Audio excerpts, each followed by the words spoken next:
Assalamualaikum warahmatullahi wabarakatuh.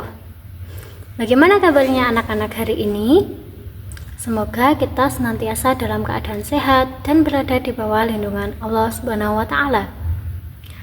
Baik, jadi hari ini kita akan belajar dengan tema menguatkan iman dengan menjaga kehormatan, ikhlas, malu, dan zuhud.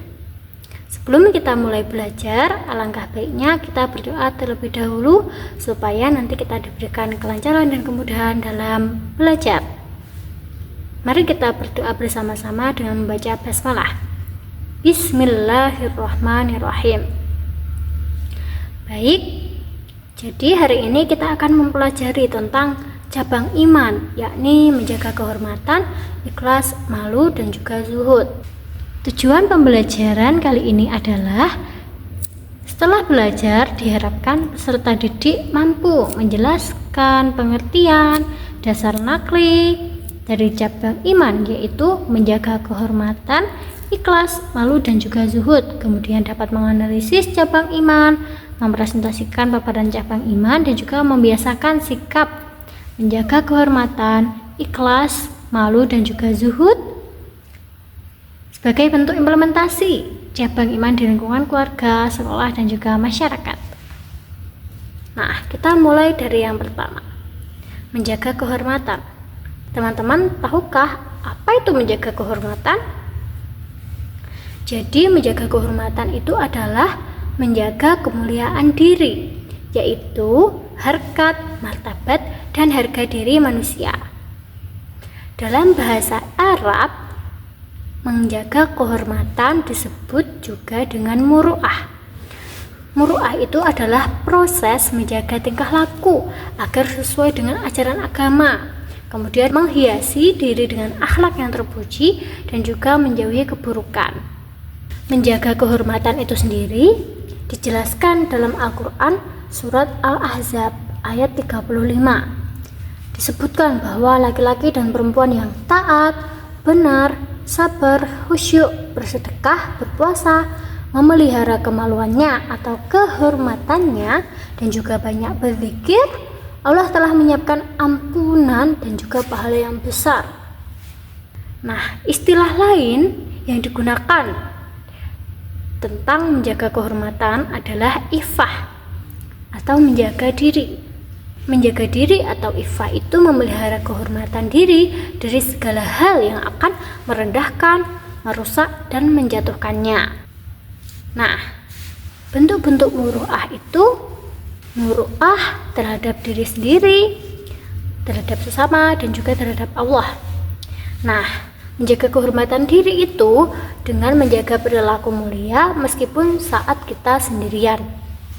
Kemudian kalau terhadap sesama, maka menghindari perilaku tercela di lingkungan keluarga, sekolah, maupun masyarakat. Kemudian muru'ah terhadap Allah, yaitu merasa malu kepada Allah sehingga selalu menaati perintahnya dan juga menjauhi larangannya. Cara agar kita dapat menumbuhkan sikap iffah, yaitu yang pertama dengan iman dan juga takwa. Dengan beriman bertakwa, kita akan menjauhi segala larangannya dan juga menaati segala perintahnya.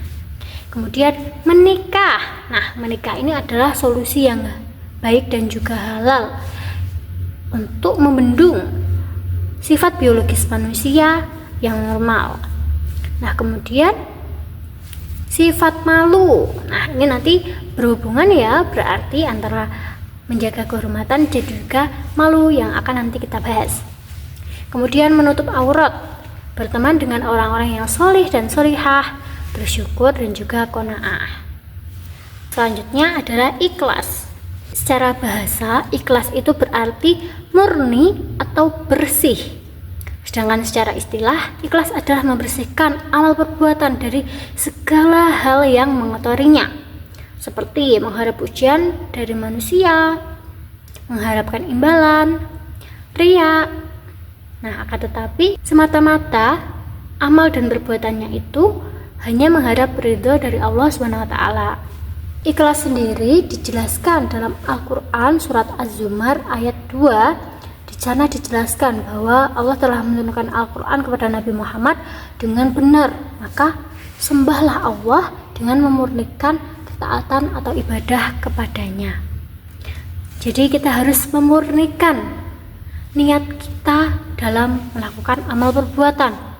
Apabila kita ikhlas, maka Allah akan mencatat kita sebagai pahala yang besar, mendapatkan ampunan. Ada 3 tingkatan ikhlas. Yang pertama adalah tingkatan awam atau umum, yakni beribadah dengan tujuan mencari keuntungan dunia dan akhirat. Nah, jadi seseorang akan beribadah misalnya sedekah agar sehat dan masuk surga. Jadi berorientasi pada 2 tujuan, dunia dan juga akhirat. Kemudian tingkatan yang kedua adalah khawas atau khusus, yakni beribadah hanya untuk keuntungan akhirat. Jadi seorang beribadah misalnya bersedekah, dia hanya bertujuan agar dia mendapatkan pahala, semoga di akhirat mendapatkan surga, seperti itu. Jadi tidak berorientasi kepada dunia, melainkan hanya berorientasi kepada akhirat. Kemudian yang ketiga, yang terakhir, ini adalah tingkatan ikhlas yang paling tinggi, yakni khawasul khawas. Jadi apa itu khawasul khawas? Orang yang punya tingkatan ini adalah beribadah murni karena cinta atau mahabbah dan rindu kepada Allah. Jadi orang yang beribadah tidak ada motivasi dunia maupun akhirat. Dia tidak ingin mendapatkan hal-hal yang duniawi dan dia tidak mengharapkan akhirat yang dijanjikan Allah, akan tetapi dia murni semata-mata karena cintanya kepada Allah, maka dia beramal ibadah yang baik. Nah, kemudian apa sih manfaat dari ikhlas?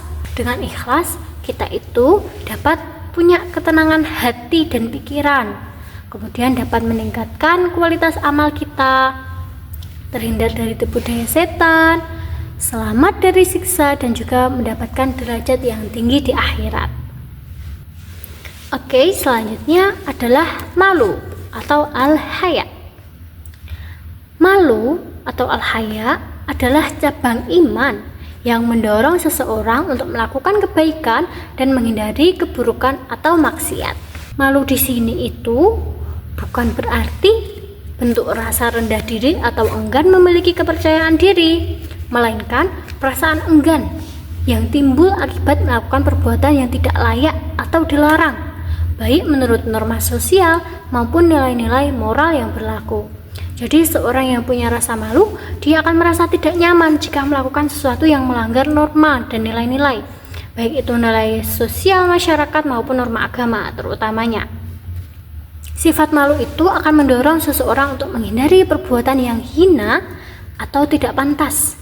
Sifat malu merupakan ciri khas akhlak dari seorang yang beriman. Orang yang memiliki sifat ini, kalau melakukan kesalahan yang tidak patut, akan menunjukkan rasa penyesalan. Malu sendiri dijelaskan dalam hadis Rasulullah Sallallahu Alaihi Wasallam. Rasulullah itu bersabda bahwa iman itu lebih dari 70 atau 60 cabang. Cabang iman yang tertinggi adalah mengucapkan La ilaha illallah, dan cabang iman yang paling rendah adalah menyingkirkan gangguan atau duri di jalan. Dan malu adalah sebagian dari iman. Nah, malu itu dibagi menjadi 2. Ada malu naluri atau ghorizah, yaitu sifat alami yang Allah ciptakan untuk memotivasi hambanya berbuat baik. Jadi kita itu sudah diberikan Allah rasa malu agar kita itu melakukan hal-hal yang baik. Kemudian ada juga malu yang dapat dilatih atau muktasab, yaitu rasa malu hamba di hadapan Allah pada hari kiamat atau rasa selalu diawasi oleh Allah. Yang terakhir adalah zuhud. Nah, apa itu zuhud? Secara bahasa, zuhud berarti sedikit atau tidak tertarik.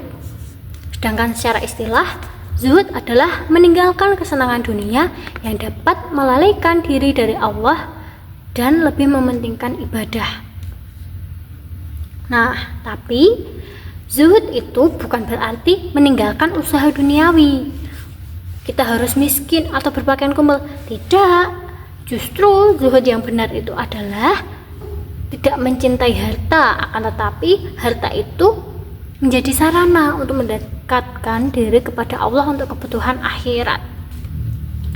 Nah, zuhud sendiri itu dijelaskan dalam Al-Quran surat Al-An'am ayat 32. Dijelaskan bahwa kehidupan di dunia itu hanyalah main-main dan senda gurau belaka, dan akhirat itu lebih baik bagi orang-orang yang bertakwa. Dijelaskan juga dalam surat Al-A'la ayat 17 bahwa kehidupan akhirat adalah lebih baik dan juga kekal. Kenapa sih seseorang itu harus zuhud? Kalau tidak memiliki sifat zuhud, maka seseorang akan mendapatkan satu penyakit. Namanya adalah penyakit wahan. Itu adalah penyakit cinta dunia dan takut mati. Jadi tergila-gila sama yang namanya harta, menumpuk-numpuk harta dan juga takut akan kematian. Padahal kematian itu pasti datang dan harta kita tidak akan pernah dibawa mati. Kemudian bagaimana cara kita untuk membiasakan sikap zuhud? Yang pertama, kita harus menanamkan keyakinan dalam diri kita bahwa kehidupan di dunia itu sementara dan kenikmatannya itu fana atau tidak abadi. Kemudian kita harus mengingat kematian dan menyadari bahwa harta jabatan tidak akan dibawa mati. Kemudian kita harus menerapkan gaya hidup sederhana, tidak berlebihan, dan tidak memaksakan diri mengejar kemewahan yang tidak perlu. Kemudian mengatur harta dengan bijak, menggunakan harta sebagai alat untuk beribadah dan berbagi. Nah, jadi zuhud di sini itu bukan berarti kita menjadi miskin, akan tetapi kita itu mengelola harta kita dengan baik. Coba teman-teman bayangkan, bagaimana seseorang itu dapat melaksanakan ibadah yang paling mulia untuk menyempurnakan agama kita. Haji itu berapa biayanya? Apabila seseorang kaya, dia akan dapat mengalokasikan segala harta kekayaannya dengan baik sehingga dapat menyalurkannya kepada orang-orang yang lebih membutuhkan, kemudian beramal untuk kebaikan kemaslahatan umat. Seperti itu. Jadi mengelola harta itu dengan bijak sebagai alat untuk beribadah kepada Allah. Jadi kalau kita diberi titipan harta oleh Allah, maka harus kita pergunakan dengan baik ya. Dan yang terakhir adalah membiasakan sikap zuhud dengan cara meningkatkan rasa syukur dan juga sabar. Nah, apabila kita belum bisa menjadi seseorang yang punya harta banyak untuk dikelola dengan baik, maka kita juga harus meningkatkan rasa syukur dan juga sabar kita. Dengan zuhud, maka kita akan dapat menerapkan hidup yang sederhana, tidak neko-neko, dan juga tetap berada di jalan yang baik. Kalau kita tidak sabar dan syukur, kita akan mengejar dunia dengan sekuat tenaga tanpa memperhatikan apapun. Segala cara akan dihalalkan. Maka dari itu penting untuk membiasakan sifat zuhud. Nah, itu tadi anak-anak penjelasan dari keempat cabang iman, menjaga kehormatan, ikhlas, malu, dan juga zuhud. Jadi keempat hal ini itu saling berkaitan. Apabila seseorang memiliki rasa malu, maka dia akan selalu menjaga kehormatannya. Kemudian seseorang yang mempunyai harta dan bersikap sederhana, maka dia akan bersikap zuhud, dan segala hal yang dia keluarkan hartanya itu merasa ikhlas, maka Allah akan memberikan ampunan dan juga pahala yang besar. Oke, jadi cukup sampai di sini materi yang Ibu sampaikan. Semoga materi yang kita tadi bermanfaat dan dapat merasuk ke dalam hati dan juga pikiran kita. Untuk mengakhiri pelajaran hari ini, marilah kita berdoa terlebih dahulu supaya apa yang sudah kita pelajari bermanfaat dan juga berkah. Kita baca hamdalah bersama-sama. Alhamdulillahirabbil alamin. Sekian Ibu akhiri. Wassalamualaikum warahmatullahi wabarakatuh. Sampai jumpa di pembelajaran selanjutnya.